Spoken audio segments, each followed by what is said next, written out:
여러분 안녕하십니까, 진성호입니다. 윤석열 대통령 당선인은 지난주 인수위원회의 구성과 관련해서 연일 점심 식사 정치를 했습니다. 식사 정치. 자, 윤석열 당선인은 이 문재인 대통령과의 오찬 약속이 깨진 그날, 놀랍게도 안철수 인수위원장, 권영세 부위원장, 원희룡 기획위원장, 인수위 멤버들과 함께 즉석에서 김치찌개를 먹으러 갔습니다.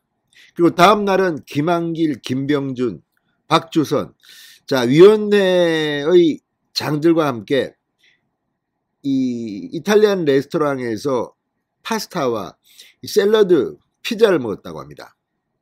그 다음 날은 이준석 대표와 김기현 원내대표, 정진석 국회 부의장과 함께 한식집에서 육개장을 먹었다고 합니다. 자, 점심 식사를 먹으면서 하는 정치입니다. 그런데 오늘은 달랐습니다. 오늘은 이 정치인이 아니라 외부의 경제 6단체장들과 도시락 식사를 했습니다.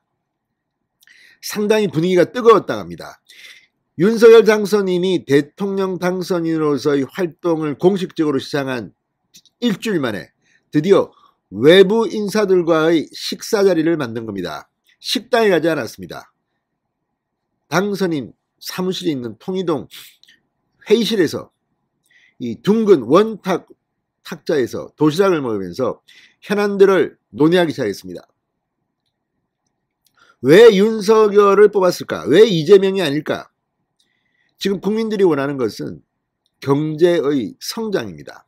경제가 성장해야지 파이를 나눠줄 수가 있습니다. 문재인 정권이 비판받는 것은 이런 대기업, 중소기업들이 좀 자생력을 가지고 성장할 수 있는 환경을 만들기는커녕 각종 규제로 발목을 잡았다는 비판입니다. 여기에 문재인 정권과 코드가 맞는 것으로 보이는 민주노총, 민노총의 파워가 너무너무 세져서 집권 초기에는 민노총이 폭행을 해도 경찰들이 벌벌 떨면서 수사도 제대로 못하는 그런 일까지 벌어졌습니다. 이게 문재인 정권의 정체입니다. 그러니 도대체 대기업들이, 중소기업들이 활기를 칠 수 있습니까?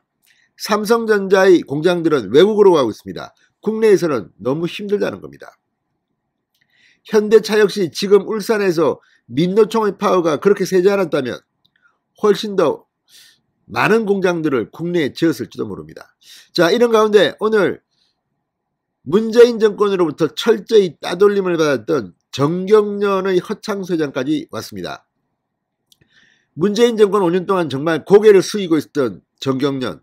그렇지만 박정희 시대 대한민국 경제발전에 주도를 한 축이면은 틀림없습니다. 그 정경련까지 포함해서 오늘 윤석열 당선인이 경제 6단체 회장들과 오찬을 먹으면서 상당히 밀도 있는 대화를 나누는데 그 중심 키워드는 규제 혁파였습니다. 진성호의 직설 시작합니다.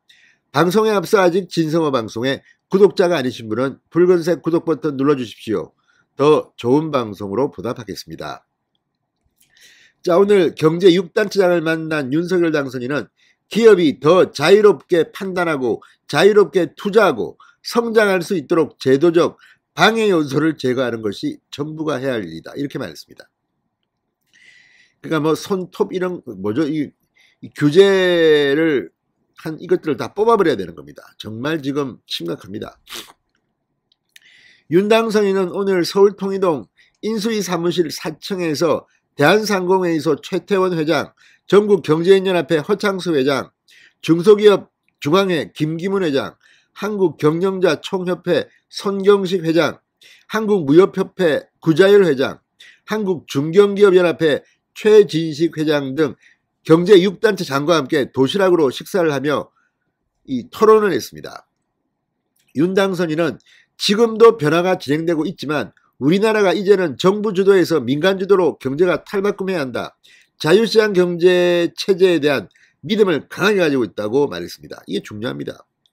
아니 원래 이 합리적인 계산을 한 사람이 보상받는 사회가 되어야지 그 나라는 발전합니다.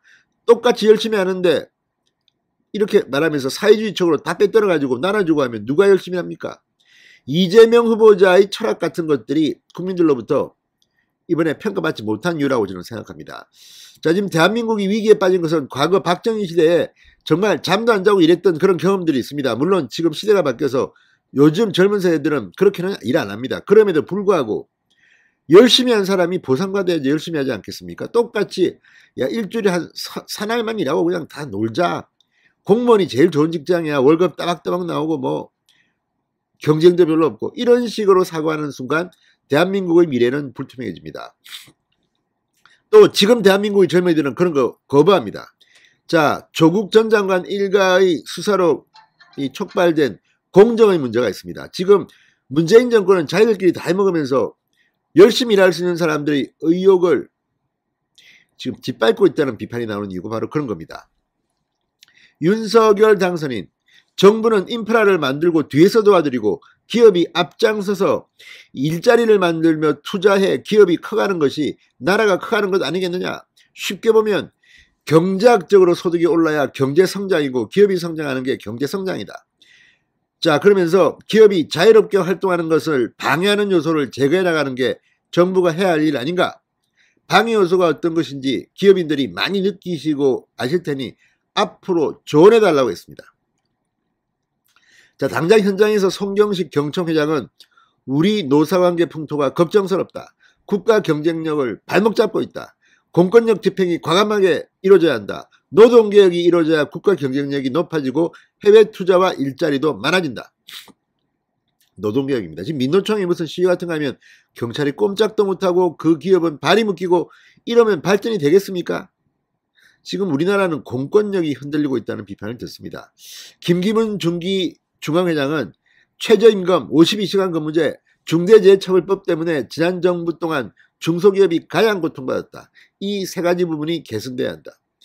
자, 아무튼 중소기업을 제대로 이해한다면 이런 획일적인 규제가 과연 어떤 결과를 낳을 것인지 윤석열 당선인은 이미 알고 있는 것 같습니다. 오늘 토론이 앞으로 대한민국 경제의 파이를 키우는데 굉장히 중요한 역할을 할 것 같습니다. 윤석열 당선인은 자주 경제인들과 만나야 될 것 같습니다. 진성호의 직설이었습니다. 여러분 감사합니다.